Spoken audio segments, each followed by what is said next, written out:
ഇപ്പോൾ സാഹിത്യ ഉത്സവങ്ങളുടെ ഒരു കാലമായിരിക്കുകയാണ്. ഒരു കഴിഞ്ഞ 3-4 മാക്സിമം 5 വർഷങ്ങളായിട്ടാണ് ഈ ഒരു രീതി നമ്മൾ കാണുന്നത്.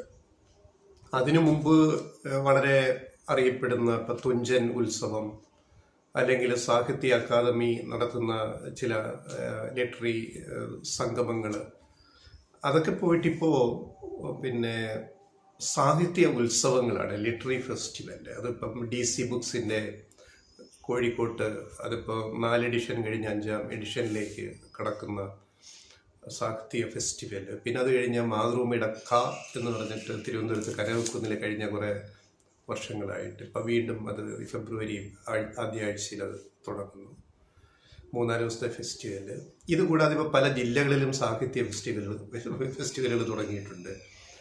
ഏറ്റവും ഒടുവിലാണിപ്പോൾ സാഹിത്യ അക്കാദമി തൃശ്ശൂർ നടത്തിയ സാഹിത്യ ഉത്സവം. അതിൽ ബാലചന്ദ്രൻ ചുള്ളിക്കാടിൻ്റെ കരുണ പ്രഭാഷണവും അദ്ദേഹം ഫേസ്ബുക്കിൽ പങ്കുവച്ച അനുഭവങ്ങളുമൊക്കെ വലിയ വിവാദമായ ഒരു പശ്ചാത്തലത്തിൽ ഈ സാഹിത്യ ഉത്സവങ്ങളെ ഞങ്ങൾ എതിർക്കുന്നൊന്നുമില്ല. അതൊക്കെ നടക്കട്ടെ. ഇത്തരം ധാരാളം പൈസ ചെലവഴിച്ചിട്ടാണ് സർക്കാരിൻ്റെ നേതൃത്വത്തിലായാലും സ്വകാര്യ സംരംഭകർ, മാധ്യമങ്ങളായാലും മനോരമയോ മാതൃഭൂമിയോ അല്ലെങ്കിൽ DC ബുക്സോ അങ്ങനെയുള്ളവരൊക്കെ ആയാലും ധാരാളം പൈസ ചിലവാക്കിയിട്ടാണ് 3-4-5 ദിവസത്തെ ഈ സാഹിത്യ ഫെസ്റ്റിവൽ നടത്തുന്നത്. അതിൻ്റെ സംഘാടനത്തിന് നല്ല നല്ല പണച്ചെലവുണ്ട്. അതുപോലെ വരുന്ന അതിഥികൾക്ക്, എഴുത്തുകാർക്ക്, കലാകാരന്മാർക്ക്, പങ്കെടുക്കുന്നവർക്ക്, മീഡിയ പ്രവർത്തകർക്ക്, മറ്റ് എക്സ്പേർട്ടുകൾക്ക്, സബ്ജക്റ്റ് എക്സ്പേർട്ടുകൾക്ക്, വിദഗ്ധർക്ക്, ഇവർക്കൊക്കെ താമസസൗകര്യവും ഭക്ഷണവും പിന്നെ പൈസയൊക്കെ കൊടുക്കേണ്ടി വരും ക്ഷണിച്ചു വരുത്തുന്നവർക്ക്. അപ്പം ഇതിനകത്ത് ഇപ്പം സംഭവിച്ചത് എന്താണ്? ബാലചന്ദ്രൻ ചുള്ളിക്കാടിൻ്റെ ഈ ഒരു വെളിപ്പെടുത്തലോടെ ഇതൊരു വലിയ ചർച്ചയായി. അതിനോട് പലരും അനുകൂലിച്ചും എതിർത്തും പ്രതികരിച്ചിട്ടുണ്ട്. ഇതിനകത്ത് ഒരു നിലപാട് നമ്മൾ എവിടെയാണ് എടുക്കുക എന്നുള്ളത് ഒരിത്തിരി സങ്കീർണമായ ഒരു വിഷയമാണ്. പക്ഷേ ചില നിലപാടുകൾ നമുക്ക് ഇതിൻ്റെ അകത്തുണ്ടായേ തീരും. കാരണം ഇനി ഫെസ്റ്റിവലുകളുടെ എണ്ണം, ഇത്തരം സാഹിത്യ ഉത്സവങ്ങളുടെ എണ്ണം കൂടിക്കൊണ്ടേയിരിക്കും. അപ്പോൾ അത് സർക്കാരിൻ്റെ കീഴിലുള്ള സ്ഥാപനങ്ങൾ അത് നടത്തുമ്പോൾ, സാഹിത്യ അക്കാദമി പോലെ അല്ലെങ്കിൽ ചലച്ചിത്ര അക്കാദമി പോലുള്ള സ്ഥാപനങ്ങൾ അത് നടത്തുമ്പോൾ ചില നോംസ് എങ്ങനെ പാലിക്കപ്പെടണം. ക്ഷണിച്ചു വരുത്തുന്നവർക്ക് മതിയായ പ്രതിഫലം കൊടുക്കണം, അല്ലെ അവരുടെ യാത്രാ ചെലവ് കൊടുക്കണം എന്നൊക്കെ ഒരു കാലത്തിലേക്ക് നമ്മൾ പോവേണ്ടിയിരിക്കുന്നു. ഇപ്പം നമുക്ക് വിദേശത്തൊക്കെ ഉള്ളൊരു രീതി എന്ന് പറയുന്നത് എഴുത്തുകാർക്ക് ലിറ്റററി ഏജൻസ് ഉണ്ട്. എഴുത്തുകാരെ വിളിച്ചാൽ എഴുത്തുകാരെയല്ല ആദ്യം കിട്ടുക, അറിയപ്പെടുന്ന എഴുത്തുകാരുടെ ലിറ്റററി ഏജൻസിനെ വിളിച്ചിട്ട് ഒരു മാനേജറാണ് വിളിച്ചിട്ട്.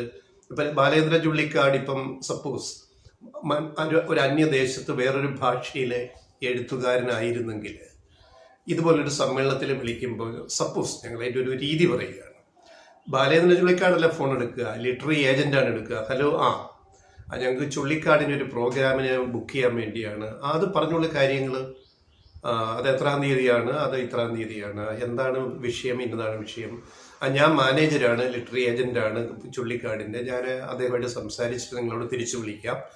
പിന്നെ അപ്പോൾ അങ്ങനെ ഒരു സംഭാഷണം അവർ തമ്മിൽ നടന്നിട്ട് തിരിച്ച് ഇദ്ദേഹം വിളിക്കുന്നു, ഏജന്റ് വിളിക്കുന്നു, അല്ലെങ്കിൽ മാനേജർ വിളിച്ചിട്ട് പറയുന്ന ചുള്ളിക്കാട് പങ്കെടുക്കും, അതിന് ഇത്ര 1000 രൂപയാണ് അതിന് ചിലവ് വരിക എന്ന് ഒരു രീതി. വിദേശ രാജ്യങ്ങളിലെ എഴുത്തുകാർക്ക് ആ ഒരു പ്രിവിലേജ് ഉണ്ട്. ഇവിടെ ആ ഒരു സിസ്റ്റം ഇല്ലാത്തതിൻ്റെ പ്രശ്നങ്ങളാണ് നമ്മളിപ്പോൾ ചർച്ച ചെയ്യുന്നത്.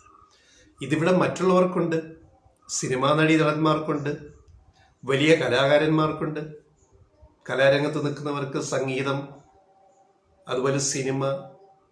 ഇപ്പം സിനിമയിലെ ഒരു നടിയോ നടനെയോ ഒരു ഉദ്ഘാടനത്തിന് വിളിക്കുന്നു, ഒരു ജ്വല്ലറിയോ അല്ലെങ്കിൽ ഒരു പരിപാടിക്കോ വിളിക്കുമ്പോൾ ആദ്യം സംസാരിക്കുന്ന മാനേജരുമായിട്ടാണ്, നടിയുടെ നടൻ്റെയോ മാനേജരുമായിട്ടാണ് സംസാരിക്കുന്നത് സംഘാടകർ. എന്നിട്ട് മാത്രമേ നടനെയോ നടിയോ പ്രോഗ്രാമിലേക്ക് ഡയറക്റ്റ് കണക്ട് ചെയ്യാൻ പറ്റുള്ളൂ. അപ്പം ഇത്ര കാശ് വേണം, അല്ലെ ഇത്ര ലക്ഷം. നടനൊക്കെ പങ്കെടുക്കുന്നതിന് ഇത്ര ലക്ഷമാണ്. ഇപ്പം സീരിയൽ നടന്മാർ പങ്കെടുക്കുന്നതിന് 1000 ഇത് കൊടുക്കണം. ഇതൊക്കെ ഡീൽ ചെയ്യുന്നത് മാനേജർമാരാണ്, അല്ലെങ്കിൽ സാഹിത്യ രംഗത്തെ ലിറ്റററി ഏജൻസ് ഓരോ എഴുത്തുകാരനും എഴുത്തുകാരിക്കും ഉണ്ട്. അവരാണ് തീരുമാനിക്കുന്നത്. ഈ ഒരു സംവിധാനം എന്തുകൊണ്ട് നമ്മുടെ നാട്ടിൽ ഇത്രയും പുരോഗമനം പറയുന്ന, ഇത്രയും എഴുത്തിനെ പ്രോത്സാഹിപ്പിക്കുന്ന, സാഹിത്യത്തെ പ്രോത്സാഹിപ്പിക്കുന്ന നമ്മുടെ നാട്ടിൽ എന്താണ് ഇല്ലാണ്ട് പോകുന്നത്? അവിടെയാണ് ഞങ്ങൾ ബാലേന്ദ്ര ചുള്ളിക്കാടിൻ്റെ ഈ ഒരു വെളിപ്പെടുത്തൽ, ഒരു ഓപ്പണർ ആവട്ടെ, ഇതൊരു ചർച്ചയാവട്ടെ എന്ന് ഞങ്ങൾ അനുകൂലിക്കുന്നത് അതുകൊണ്ടാണ്. ക്ഷണിച്ചു വരുത്തിയ കാശ് കൊടുക്കണം, ചെലവ് കാശ് കൊടുക്കണം, ടിക്കറ്റ് എടുത്ത് കൊടുക്കണം, താമസ സൗകര്യം കൊടുക്കണം, ഭക്ഷണം കൊടുക്കണം. ഇനി ഇന്നത്തെ വിഷയം ഈ ഉദ്യോഗസ്ഥ പ്രഭുത്വം എന്ന് പറയുന്ന ഒരു മെക്കാളെ പരിപാടിയുണ്ടല്ലോ. മെക്കാളെ പ്രഭു ആണല്ലോ ഈ ഉദ്യോഗ വൃന്ദത്തെ ഇന്ത്യയിൽ ആദ്യമായിട്ട് ബ്രിട്ടീഷ് ഇന്ത്യയിൽ ഉണ്ടാക്കിയത്. മെക്കാളെ പ്രഭുവാണ്. അപ്പൊ ഇതിന്റെ പ്രശ്നം റെഡ് ടേപ്പിസാണ്, ചുവപ്പ് നാട. ഈ ചുവപ്പ് നാട അഴിക്കുക എന്ന് പറഞ്ഞാൽ, മുറിക്കുക എന്ന് പറഞ്ഞാൽ വലിയ പ്രശ്നമാണ്. എങ്ങനെയൊക്കെ അഴിച്ച് കുരുക്ക് മുറിക്കാൻ നോക്കിയാലും ഈ ചുവപ്പ് നാട പിന്നെയും അങ്ങനെ കുരുങ്ങി അങ്ങനെ ഇരിക്കും അവിടെ. നമുക്കറിയാം സർക്കാർ ഓഫീസിലെ കാര്യങ്ങളും മാറ്റങ്ങൾ ഉണ്ടായിട്ടുണ്ടില്ലെന്നല്ല, പക്ഷെ ഇനിയും മാറ്റങ്ങൾ ഉണ്ടാവണം എന്നാണ് ഈ വിവാദത്തിൽ കേരള സാഹിത്യ അക്കാദമിയുടെ അധ്യക്ഷൻ കെ സച്ചിദാനന്ദൻ, സച്ചിമാഷ് വെളിപ്പെടുത്തിയ ആ പ്രസ്താവന. ഇതൊരു ക്ലറിക്കൽ മിസ്റ്റേക്കാണ് എന്ന് പറഞ്ഞ് അതിനെ ലാഘവത്തോടെ സച്ചിമാഷ് കാണേണ്ടതുണ്ടായിരുന്നു. അതേസമയം ഭാരവാഹി അശോകൻ ചെരുവിൽ ക്ഷമാപണം നടത്തി ഖേദിക്കുന്നു, തെറ്റുപറ്റി എന്ന് ചുള്ളിക്കാടിനോട് ഖേദം പ്രകടിപ്പിച്ചു. പക്ഷെ സച്ചിദാനന്ദൻ മാഷ് എടുത്ത നിലപാട് ഇതൊരു ക്ലറിക്കൽ എററായിരുന്നു, അത് പരിഹരിക്കാവുന്നതേ ഉള്ളായിരുന്നു എന്ന് അതിനെ ലഘൂകരിക്കുന്നത് സച്ചിദാനന്ദൻ മാഷിനെ പോലുള്ള ഒരു വലിയ എഴുത്തുകാരന് എത്രമാത്രം അത് ഭൂഷണമാണ് എന്നുള്ളത് നമ്മളിവിടെ ആലോചിക്കണം. ഇത് വിഷയം ഇവിടെയല്ല, വിഷയം വേറെയാണ്. അതായത് സർക്കാർ നേരിട്ട് സാംസ്കാരിക സാഹിത്യ സ്ഥാപനങ്ങൾ അല്ലെ കലാരംഗത്ത് സ്ഥാപനങ്ങൾ നടത്താതെ അത് ഒരു സ്വതന്ത്ര സംവിധാനത്തിലെ ഇൻസ്റ്റിറ്റ്യൂഷനായിട്ട് നടത്തുന്നത് എന്തിനാണ്? ഈ നൂലാമയാലയിൽ നിന്ന് അതിനെ മോചിപ്പിക്കാൻ വേണ്ടിയാണ്. ഇത് ഈ റെഡ് ടേപ്പിസത്തിൽ നിന്ന്, ചുവപ്പ് നാടിൽ നിന്ന്, മെക്കാളെ സംവിധാനത്തിൽ നിന്ന് അതിനെ മോചിപ്പിക്കാനാണ് അല്ലേ? അങ്ങനെയാണ് കേരളത്തിലെ പ്രത്യേകിച്ച് ഇടതുപക്ഷ സർക്കാരുകൾ, മാറി വന്ന സർക്കാരുകൾ, പിന്നെ അത് UDF അത് തുടർന്ന് കൊണ്ടുപോയി. പക്ഷെ അതിലൊക്കെ ഏറ്റവും മുൻകൈ എടുത്തിട്ടുള്ളത് കേരളം ഭരിച്ച ഇടതുപക്ഷ സർക്കാരുകളാണ്. അങ്ങനെയാണ് സാഹിത്യ അക്കാദമി, സംഗീത നാടക അക്കാദമി, അതേപോലെ ചലച്ചിത്ര അക്കാദമി, പിന്നെ ലളിതകല അക്കാദമി, ഫോക്ലോർ അക്കാദമി, വേറെ ചില സ്ഥാപനങ്ങൾ, വൈലോപ്പിള്ളി സംസ്കൃതി ഭവൻ, അപ്പൊ കലാമണ്ഡലം ഡീംഡ് യൂണിവേഴ്സിറ്റി, ഇതൊക്കെ വന്നത് അതിനൊരു സ്വതന്ത്ര ഭരണ സംവിധാനം ഉറപ്പുവരുത്തിയിട്ടാണ്. അപ്പൊ അവിടെ തലപ്പത്തിരിക്കുന്നവരും ആ ഭരണ സംവിധാനത്തിലുള്ള ആ സർക്കാർ ഉദ്യോഗസ്ഥർ തന്നെയാണ് അവിടെ ഇരിക്കുന്നത്. കാരണം ഇത് സർക്കാരിന്റെ ഫണ്ടോടുകൂടി നടത്തുന്ന സ്ഥാപനങ്ങളാണ് ഇതെല്ലാം. പക്ഷെ അവിടെ ഒരു സ്വതന്ത്ര അവബോധം അത് നടത്തുന്നവർക്കുണ്ടാവണം. ആ തലപ്പത്തിരിക്കുന്നവർ മുതൽ അവിടുത്തെ ഉദ്യോഗസ്ഥ സംവിധാനം വരെ. ഈ ഉദ്യോഗസ്ഥ സംവിധാനം അതിന് തയ്യാറാകുന്നില്ലെങ്കിൽ അവരെ അതിനെ പരുവപ്പെടുത്തി മോൾഡ് ചെയ്തെടുക്കേണ്ടത് ഈ തലപ്പത്തിരിക്കുന്ന സച്ചിദാനന്ദൻ മാഷിന്റെയൊക്കെ ഉത്തരവാദിത്തമാണ്, അല്ലെ അശോകൻ ചെരുവിലിനെ പോലുള്ള ഒരു ഉത്തരവാദിത്തമാണ്. ആരൊക്കെ മാറി വരുന്ന ഭാരവാഹികൾ. ഇപ്പൊ സംഗീത നാടക അക്കാദമിയുടെ പിന്നെ തലപ്പത്ത് KPSC ഇരുന്നിരുന്നു മുകേഷ് ഉണ്ടായിരുന്നു, നടൻ മുകേഷ്. ചലച്ചിത്ര അക്കാദമിയിൽ എത്രയോ മഹാരഥന്മാരിരുന്നു. ഇപ്പോൾ രഞ്ജിത്ത് അതിൻ്റെ ചെയർമാനാണ്. ചലച്ചിത്ര അക്കാദമിയുടെ ഏറ്റവും ലോകം ശ്രദ്ധിക്കുന്ന IFK international film festival of Kerala നടത്തുന്നത് എത്ര നല്ല രീതിയിൽ നടത്തും. വിവാദങ്ങൾ പലതും പല പ്രസ്താവനകളിൽ നിന്ന് വരുന്നുണ്ട്. എങ്കിൽ പോലും IFK നടത്തുന്നതിനൊരു ഒരു സ്ഥിരം സംവിധാനം ഉണ്ടാക്കിയെടുക്കാൻ കഴിയും. അതേപോലെ സാഹിത്യ അക്കാദമിയിലും അതുപോലൊരു സംവിധാനം വേണം.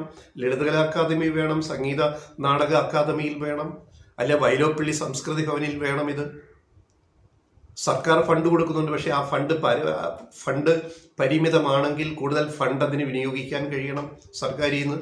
അല്ലെങ്കിൽ സ്പോൺസർഷിപ്പിൽ നിന്ന് പൈസ കണ്ടെത്തിയിട്ട് എഴുത്തുകാർക്കും കലാകാരന്മാർക്കും സിനിമാക്കാരായാലും ആരാവട്ടെ അവർക്കൊക്കെ മാന്യമായ പ്രതിഫലം ക്ഷണിച്ചു വരുത്തുന്നതിന് കൊടുക്കണം. ഇത് ലോകത്തെല്ലാം ഈ സംവിധാനമുണ്ട്. എന്താ ഇത്രയും പുരോഗമനം പറയുന്നത് നമ്മുടെ കേരളത്തിൽ നടക്കാത്തത്?